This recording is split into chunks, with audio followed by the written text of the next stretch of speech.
The $20 bill was still falling when I knew my life was about to change forever. Spinning through the air in slow motion, Andrew Jackson's face mocking me as gravity pulled it down, down, down to land at my feet like the punchline to a joke I didn't find funny. 5 men in custom suits that cost more than my yearly salary actually laughed, as I stood there with my serving tray still balanced in one hand, my dignity crumbling faster than the bill hit the floor. "Pick it up, sweetheart," the tallest one said, his Silicon Valley smile sharp enough to cut. "That's your tip. We're feeling generous tonight." I should have walked away, should have maintained the professional smile I'd perfected over 4 months of serving people who looked through me like I was air. Should have remembered Vincent's warning, whatever you do, don't make waves. But standing there in the apex room of Luciano's, the most exclusive restaurant in Manhattan, watching 5 billionaires smirk at their own cruelty, something inside me cracked. "The service charge was included," I said quietly, my voice steady despite the fury burning through my chest. "That was agreed upon when you made the reservation. 18% on a $4,000 dinner. That's $720, not $20. The smirks died. The temperature in the room shifted. And in that moment, I realized I'd just made a catastrophic mistake. My name is Favy Nike, and this is the story of how one moment of standing up for myself led to the most terrifying and transformative night of my life. How 5 men who thought they owned the world learned that money doesn't buy immunity from consequence. And how a Korean Mafia boss I'd never met decided that I was worth protecting, even if it meant going to war. Before we get into what happened next, do me a favor. Hit that subscribe button and drop a like if you've ever felt invisible, if you've ever been treated like you didn't matter just because of what you looked like or where you worked. Drop ready in the comments if you're here for this story, because what happens next is going to make you believe in justice again. Now let me tell you exactly how we got here. The Apex Room at Luciano's was reserved for the kind of people who changed the world with phone calls and destroyed lives with signatures. Tonight, it hosted 5 of them, venture capitalists from Silicon Valley who'd flown in for some tech conference, each one worth more than most small countries. I'd been their server for 3 hours. 3 hours of bringing course after course of molecular gastronomy that looked like art and cost like sin.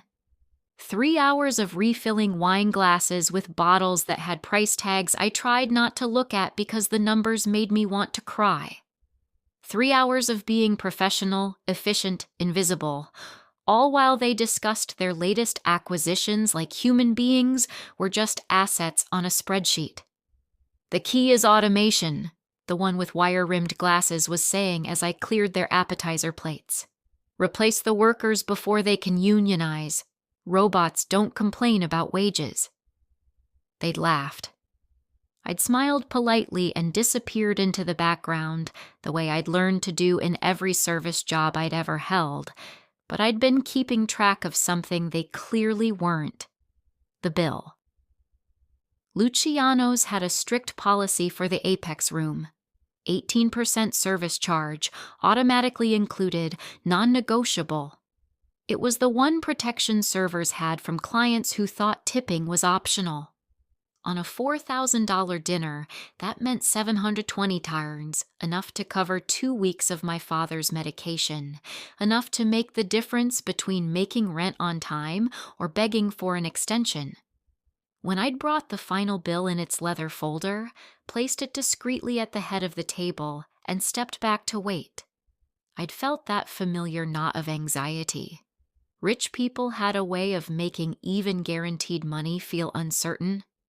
The tallest one, his name was Marcus something, a CEO of something, it didn't matter, had opened the folder, glanced at the total, and laughed. Not a surprised laugh, a contemptuous one. 18% service charge, he'd read aloud to his companions. That's adorable. Like we agreed to that. I believe it's restaurant policy, sir, I'd said carefully, professionally. It's listed on the reservation confirmation. Reservation confirmations aren't legally binding, the one in the Patagonia vest had chimed in. He looked like he did yoga and talked about disruption a lot. We're not obligated to pay whatever arbitrary fees your establishment decided to add without consent. My stomach had dropped. Sir, the service charge is standard for all Apex room. We'll decide what we pay, Marcus had interrupted, pulling out his wallet with theatrical slowness. And honestly, the service was mediocre at best. You interrupted our conversation multiple times, you were slow with refills, and he'd looked me up and down with an expression that made my skin crawl. Let's be honest, we could have done better in terms of presentation. The other four had murmured agreement. I'd stood there, my dark skin flushing with heat, my hands trembling slightly as I realized what was happening. They were going to stiff me. 5 billionaires were going to leave me with nothing because they could, because they wanted to, because I was just the help, and they were the kind of men who'd built empires on the backs of people like me. I'll get the manager, I'd managed, my voice tight. Don't bother. Marcus had pulled out a single $20 bill and, with exaggerated precision, had dropped it. Not handed it to me. Dropped it. Let it flutter to the floor between us like trash. That's when they'd started laughing. That's when I'd said the words that changed everything. The service charge was included, I repeated, louder this time. That was agreed upon when you made the reservation, 18% on a $4,000 dinner. That's $720, not $20. The laughter cut off like someone had severed a wire. Marcus stood slowly, and I realized he was tall, over 6 feet, with the kind of athletic build that came from personal trainers and boutique gyms. He moved around the table toward me with the casual confidence of someone who'd never been told no in his entire life. You're mistaken, he said softly, but there was steel underneath. We're not paying that. Consider the $20 a gift and be grateful we're giving you anything at all. I'm not mistaken. My voice didn't shake. Years of visiting my father, watching him trapped inside a failing body, had taught me what real powerlessness looked like. This wasn't it. The service charge is restaurant policy. If you have a complaint about the service, you can take it up with management, but you still owe— We don't owe you anything, the Patagonia vest guy cut in, his voice dripping with condescension. You're a waitress. You carried plates. That's not worth $700. Then why did you order $4,000 worth of food? The question slipped out before I could stop it. The room went completely silent. Marcus's expression shifted from annoyed to genuinely angry. Excuse me? I'd already crossed the line. Might as well keep going. If you can afford to drop $4,000 on dinner and not even taste half of it, you can afford to pay the agreed-upon service charge. This isn't about the money for you. It's about making sure I know my place. Your place, Marcus repeated slowly, dangerously, is serving people who matter. We matter. You don't. That's not cruelty. That's just economics. Supply and demand. There are 1,000 women in this city who'd kill for your job and be grateful for $20. Then hire one of them. I bent down, picked up the $20 bill, and held it out to him. Because I'm not accepting this. For a moment, nobody moved. The 5 billionaires stared at me like I'd grown a second head. Nobody talked back to them. Nobody rejected their money. Nobody made them feel like they were in the wrong. Then Marcus smiled, and it was the coldest thing I'd ever seen. You're going to regret this, he said quietly. By the time I'm done, You won't be able to get a job cleaning toilets in this city. Do you understand who I am? What I can do to you? I understand you're a bully." My voice shook now, but not with fear, with rage. "I understand you're used to people being too scared or too desperate to stand up to you.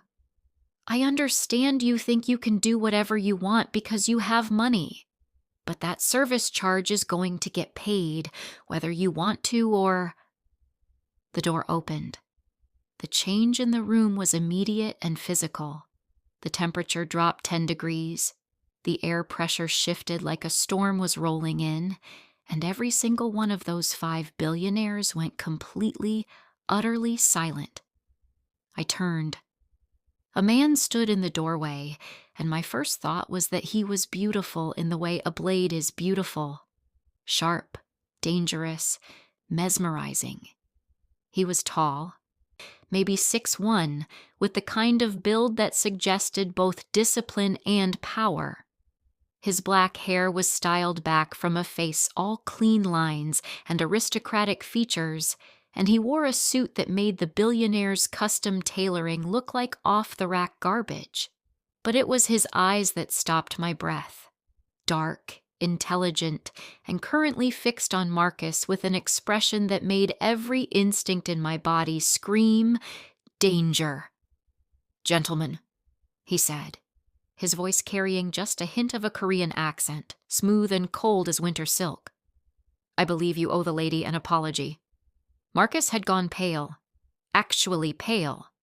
"Mr. Kang, this isn't—" "I wasn't asking for an explanation," the man, Kang, interrupted softly. "I was very clearly stating that you owe her an apology. All of you." The 5 billionaires looked at each other, some silent communication passing between them. Then, like dominoes falling, they turned to me. "We apologize," Marcus managed, not meeting my eyes. "It was inappropriate." "Unacceptable behavior," another added quickly. "The full service charge, of course," a third one stammered, already pulling out his wallet with shaking hands. Plus additional compensation for the inconvenience." I stood there, completely frozen, watching 5 of the most powerful men in America stumble over themselves to apologize to me. Watching them pull out cash, not just the $720 they owed, but hundreds more, and place it carefully on the table like they were defusing a bomb. Kang hadn't moved, hadn't raised his voice, hadn't made a single threat. He simply stood there with one hand in his pocket, radiating quiet authority that made billionaires grovel. When my hands were full of crisp $100 bills, nearly $2,000, he finally spoke again. "Leave." They left. 5 billionaires practically ran for the door, abandoning their coats, their dignity, their sense of invincibility. The heavy door clicked shut behind them, and suddenly I was alone with the most intimidating man I'd ever encountered. The silence stretched between us like a living thing. "Thank you," I finally managed, my voice smaller than I wanted it to be. "You didn't have to. They disrespected you." His dark eyes found mine, and the impact was like a physical force. "In my restaurant." I blinked. "Your restaurant?" The corner of his mouth lifted in something that wasn't quite a smile. "I own Luciano's, along with 15 other establishments in Manhattan." He moved into the room, each step deliberate, controlled. "I also own the building their tech conference is being held in, the hotel where they're staying, and a significant portion of the venture capital firm that employs 3 of them." My brain struggled to process this information. "Then why did I intervene?" He stopped a few feet away, close enough that I could smell his cologne, something expensive and understated. Because I was having dinner downstairs when my head of security informed me there was a situation in the Apex room. Because I pulled up the security footage and watched 5 men humiliate someone who worked for me. And because— He paused, his eyes searching my face like he was reading a language only he understood.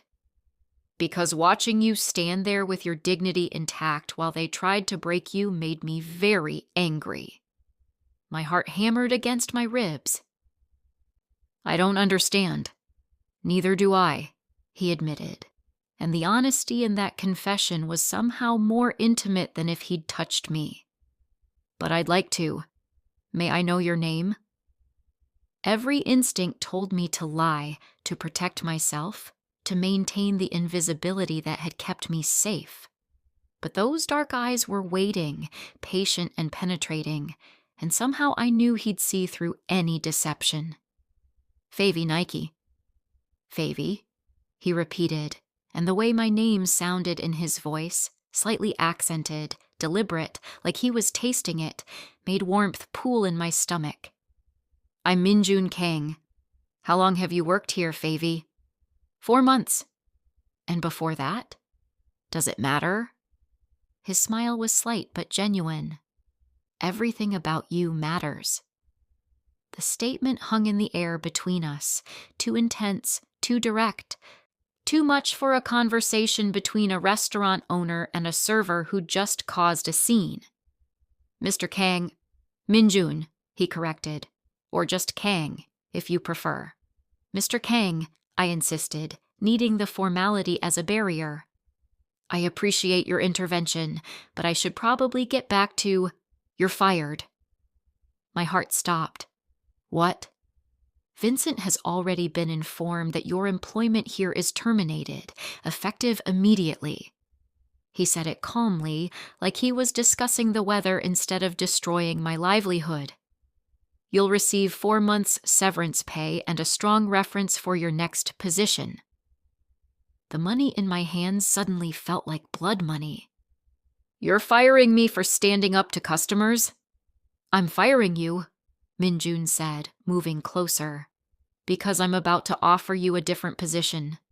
And I prefer not to poach from my own restaurants. It creates awkward HR situations. I stared at him. A different position. As my personal assistant. He said it like it was obvious. Salary of $8,000 a week, full benefits, and protection. The number made my brain short-circuit. $8,000 a week. That was more than I made in 3 months at Luciano's. That was enough to upgrade my father's care, to afford the experimental treatments the doctors had mentioned, to finally stop drowning in debt. Protection from what? I managed. From men like the ones who just left, Minjun said quietly. From anyone who might think you're an easy target because of how you look, where you work, or how much power they have. You'd be under my employment. That means you're under my protection. It was too good to be true. Every cell in my body screamed warning. This was a trap, a trick, a debt I'd never be able to repay. What would you want in return? Minjun tilted his head, studying me with those penetrating eyes. Your time. Your discretion. Your honesty. He paused. Nothing more, nothing less. I don't believe you. Instead of being offended, he smiled. A real smile that reached his eyes and made him look younger, almost boyish. Smart woman. You're right to be suspicious, so let me be completely transparent. He moved to the table, poured himself a glass of water from the carafe I'd brought earlier, and turned back to me. I run several businesses in this city. Most are legitimate. Restaurants, real estate, import, toss, export. Some exist in what you might call gray areas of the law. I have associates who make their living in ways that would concern you. I have enemies who would very much like to see me dead or imprisoned. And I have a reputation for being dangerous because I am dangerous, particularly to people who threaten what's mine. The casual honesty should have sent me running. Instead, I found myself listening more intently. If you work for me, he continued, you'll manage my schedule, handle correspondence, interface with people I don't have time or patience for. You'll see things and hear things that must never be repeated. In exchange, I'll compensate you generously, ensure your safety, and guarantee that no one ever treats you the way those men did tonight. And if I find out you're asking me to do something illegal, then you walk away, Minjun said simply. I won't force you to compromise your morals, Favy. That's a promise. I looked at him, this beautiful, dangerous man offering me salvation with strings I couldn't yet see, and thought about my father, about the way his eyes lit up when I visited, the only part of him that still worked, about the medical bills stacking up, the landlord's warning notices, the constant weight of barely surviving. I need to think about it. Of course. Minjun reached into his jacket and produced a business card, heavy stock with embossed lettering. My private number. Call me when you decide. Our fingers brushed as I took the card, and electricity shot up my arm. Minjun's eyes darkened like he'd felt it too.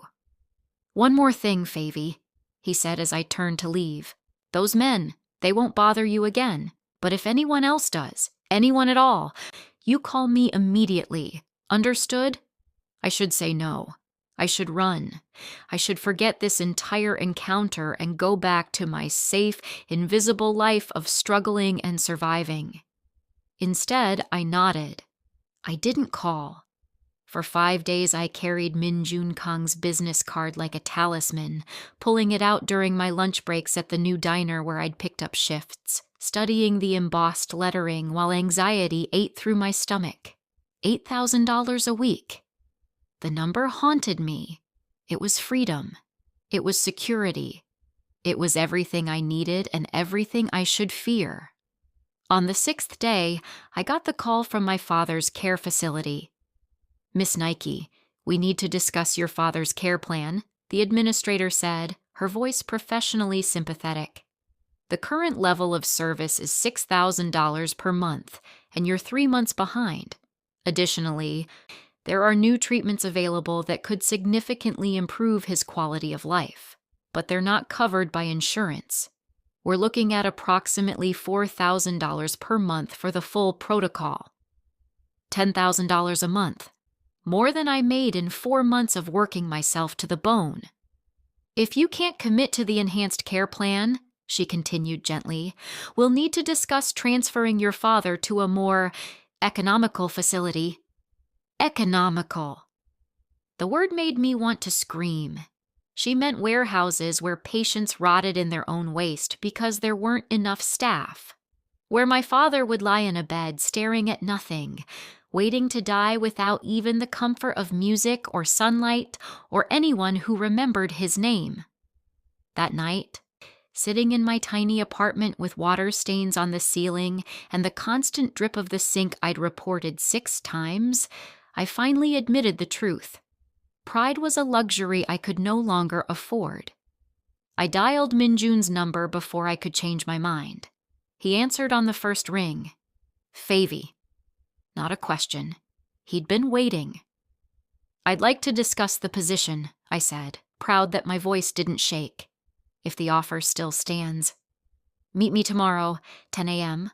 I'll send a car to your address. How do you know where I make it my business to know everything about people I'm interested in, Minjun said smoothly. Sleep well, Favy.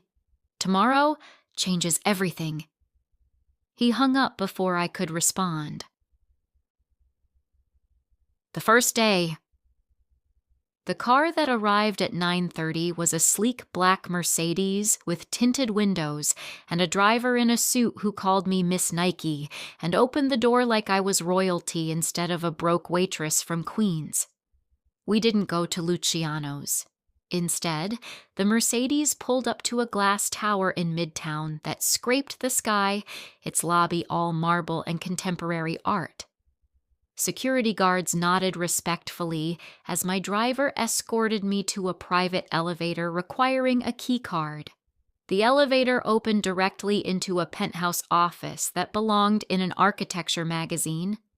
Floor-to-ceiling windows offered a 360-degree view of Manhattan, the city sprawling below like Minjun Kong owned it all. He stood at the window, phone pressed to his ear, speaking rapid Korean. He wore another impeccable suit, charcoal gray this time, fitted perfectly to his athletic frame. When he turned and saw me, something in his expression shifted, softened. "You came," he said after ending his call, satisfaction warming his voice. "You knew I would. I hoped you would. There's a difference." He gestured to leather chairs arranged around a coffee table. "Please, sit." I perched on the edge of a chair that probably cost more than my entire apartment's contents. Min Jun sat across from me, close enough that I could see flecks of gold in his dark eyes. "Before we discuss terms," he said, "I need complete honesty from you. Can you give me that?" "I can try." His mouth quirked. "That's honest enough. Why did you wait 5 days to call?" The question caught me off guard. "Because I don't understand why you're doing this. Men like you don't help women like me without expecting something." "Men like me?" Minjun repeated thoughtfully. "What kind of man do you think I am, Favy?" I met his eyes directly. Dangerous, powerful, used to getting what you want. Probably not entirely legal in how you get it. Instead of being offended, Minjun smiled. That real smile that transformed his severe features into something devastatingly attractive. "All accurate," he confirmed. "I am dangerous, particularly to people who threaten what's mine. I am powerful because I've built an empire from nothing, and I protect it ruthlessly. And you're correct. My business interests exist in several gray areas of the law." The casual admission should have sent me running. "So what do you want from me?" I asked. Minjun was silent for a long moment. Those dark eyes searching my face like he was reading a language only he understood. "The truth? I don't entirely know yet," he said finally. "When I saw those men treating you like you were worthless, something in me." He paused, seeming to choose his words carefully. "I've built my reputation on control, on calculated decisions and strategic moves. But watching you stand there with your dignity intact while they tried to break you, it wasn't strategic to intervene. It was necessary." My heart hammered against my ribs. "I still don't understand." "Neither do I," Minjun admitted, and the vulnerability in that confession was somehow more intimate than if he'd touched me. "But I'd like the opportunity to figure it out. So here's what I'm offering. Work for me. Handle my schedule, manage my appointments, interface with people I don't have time or patience for. In return, I pay you well, ensure your safety, and ask only for your discretion and loyalty. And if I find out you're asking me to do something illegal, then you walk away," he said simply. "I won't force you to compromise your morals, Favy. That's a promise." I studied him, trying to find the lie, the manipulation, the trap. But all I saw was a powerful man offering me a lifeline and asking nothing in return except my time and trust. $8,000 a week, I said carefully. Benefits. And I need an advance to cover my father's medical bills. Minjun pulled out a checkbook and began writing. "How much do you need?" $30,000. He didn't even blink. Just tore off the check and slid it across the table. I looked down at it, and my vision blurred. $50,000. "The extra is for anything else you might need," Minjun said quietly. "Consider it a signing bonus. Your father deserves the best care available, and you deserve not to worry about how to pay for it." I looked up at him, this beautiful, dangerous man handing me more money than I'd seen in my entire life, and made a decision that terrified and thrilled me in equal measure. "When do I start?" "Right now." Minjun stood, offering his hand to help me up. Your office is adjacent to mine. I took the liberty of having it furnished, but if there's anything you need, just say the word. My new office was 3 times the size of my apartment, with a view of Central Park, a computer system that looked like it belonged at NASA, and a salary that made me want to cry every time I thought about it. The work itself was surprisingly normal. I managed Minjun's calendar, screened his calls, coordinated meetings with various business associates who all seemed to speak in careful euphemisms. I quickly learned that handling logistics meant planning something probably illegal.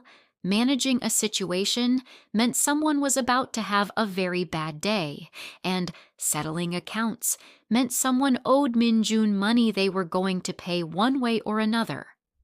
It should have bothered me more.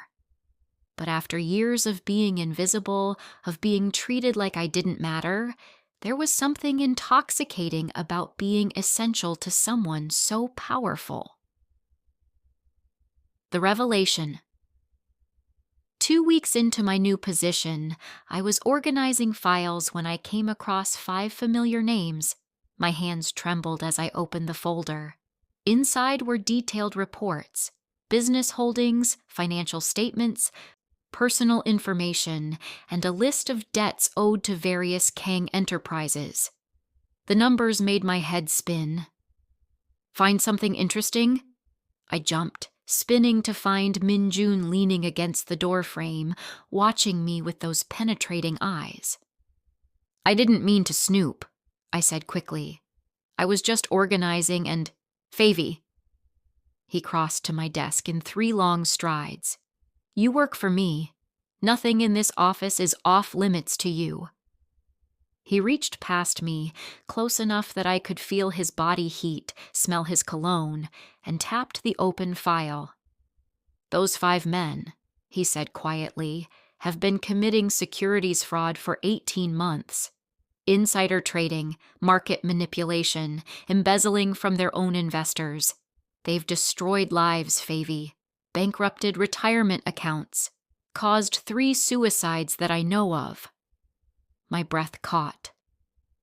What are you going to do? Minjun's smile was cold enough to frost glass. I've already done it.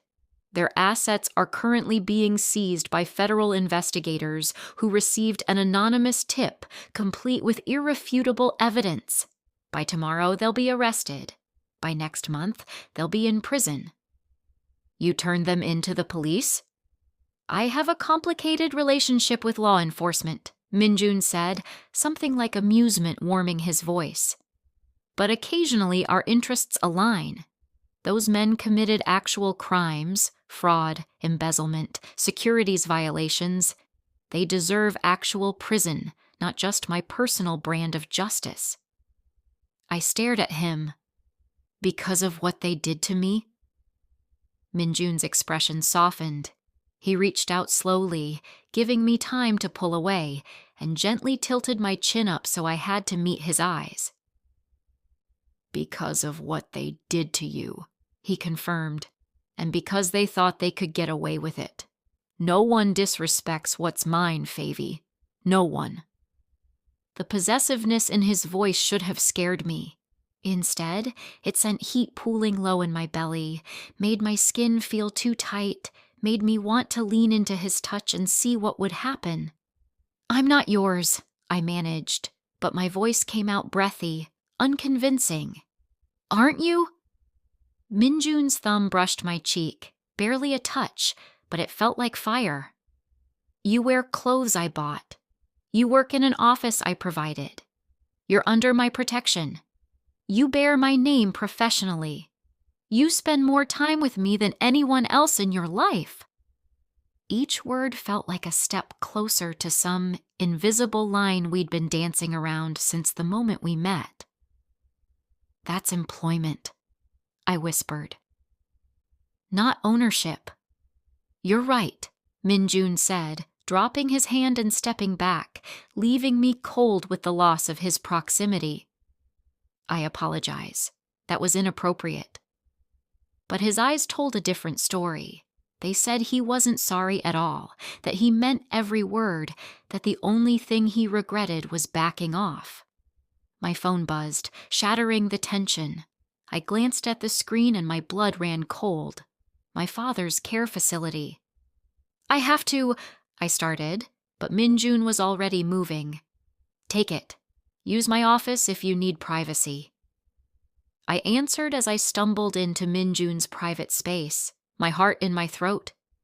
Miss Nike, this is Dr. Patel. Your father had an incident this morning. He's stable now, but we need to discuss the treatment protocol. The words blurred together. Aspiration pneumonia, feeding tube, DNR decisions. The constant terror of every phone call from the facility. Was this the one where they told me he was gone? Whatever he needs, I heard myself saying. Whatever makes him comfortable. Money isn't an issue anymore. When I hung up, I found Minjun standing at his window, hands in his pockets, giving me the illusion of privacy while clearly waiting to make sure I was okay. Everything all right? He asked, without turning. My father has ALS, I heard myself say. He's been in a care facility for 8 years.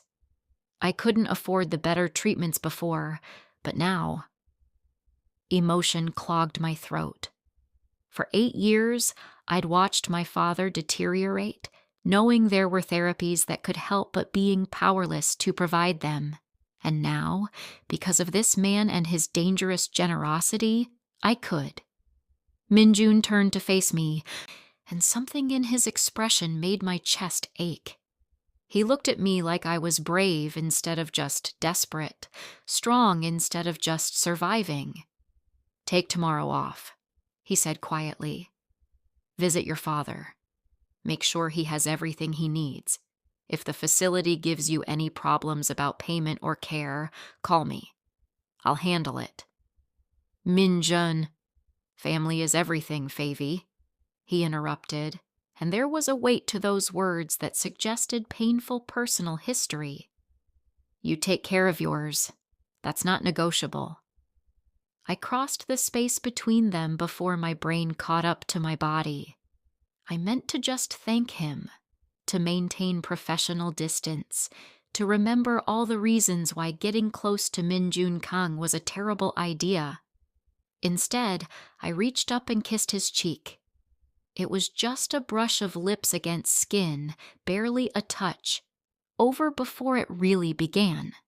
But Minjun went completely still, his sharp intake of breath audible in the quiet office. When I pulled back, his eyes were molten dark, intense enough to burn. Thank you, I whispered, for everything. Minjun's hand came up to cup my face, his touch gentle despite the barely controlled tension in his body.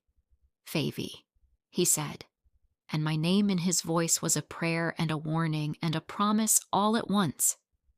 You're making this very difficult. Making what difficult? Keeping my distance, maintaining professional boundaries, pretending I don't want. He stopped himself, jaw clenching. You should go before I forget every rule I've set for myself. But neither of us moved. We stood there inches apart, the air between us crackling with everything unsaid. What if I don't want you to keep your distance? The words escaped before I could stop them, reckless and honest and terrifying. Minjun's eyes darkened. His thumb traced my cheekbone, slow and deliberate. Then we're both in trouble, he murmured, because I've spent 2 weeks trying not to fall for you, Favy Nike, and I'm failing spectacularly. The kiss that followed was inevitable. His lips were soft despite the hardness of everything else about him, gentle despite the barely leashed power I could feel thrumming beneath his skin. He kissed me like I was precious, like I was something he'd been looking for without knowing, like I was the answer to a question he'd been afraid to ask. When we finally broke apart, both breathing hard, Minjun rested his forehead against mine. This complicates things, he said, but he was smiling. I don't care, I replied, and meant it. 6 months later, I stood at the window of Minjun's penthouse, our penthouse now, watching the sun set over Manhattan. The city glittered below, full of possibility and promise, so different from the view I'd had just 6 months ago from my cramped apartment in Queens. Your father called, Minjun said, wrapping his arms around my waist from behind, his chin resting on my shoulder. He wants to know if we're coming to Sunday dinner. I leaned back into his embrace, still marveling at how natural this felt. How right. My father had regained some mobility with the experimental treatments Minjun had insisted on funding. He couldn't speak yet, but he could use a computer now, could type out messages, could communicate again. Last week he'd typed, "Marry him, baby girl. He makes you happy." You know he just wants to feed you, I said. He thinks you're too skinny. Minjun's laugh rumbled through his chest into my back. Your father is the only person in New York who thinks I need fattening up. We'd taken it slow despite the intensity of that first kiss. Real dates, actual conversations, the gradual building of trust between two people from different worlds learning to meet in the middle. Minjun had introduced me to the legitimate sides of his empire, had been honest about the parts that weren't, had given me the choice to walk away at every turn. I'd chosen to stay. I love you, I said, turning in his arms to face him. Minjun's smile was soft, genuine, completely unguarded, an expression he reserved only for me. I know, he murmured, kissing my forehead. You saved me too, you know. How did I save you? You reminded me that power isn't just about control, he said quietly, that protecting someone isn't the same as owning them, that being seen is the greatest gift anyone can give. In the fading light of the New York sunset, with the man who'd protected me wrapped around me like a shield, I finally understood what it meant to be truly seen, truly valued, truly loved. Not despite who I was, but because of it. And somewhere in Queens, my father would be typing a message, probably, "I'm proud of you, Favy. I always knew you'd find someone worthy of you." Because he'd taught me something fundamental all those years ago before ALS stole his voice. That dignity wasn't something people could give you or take away.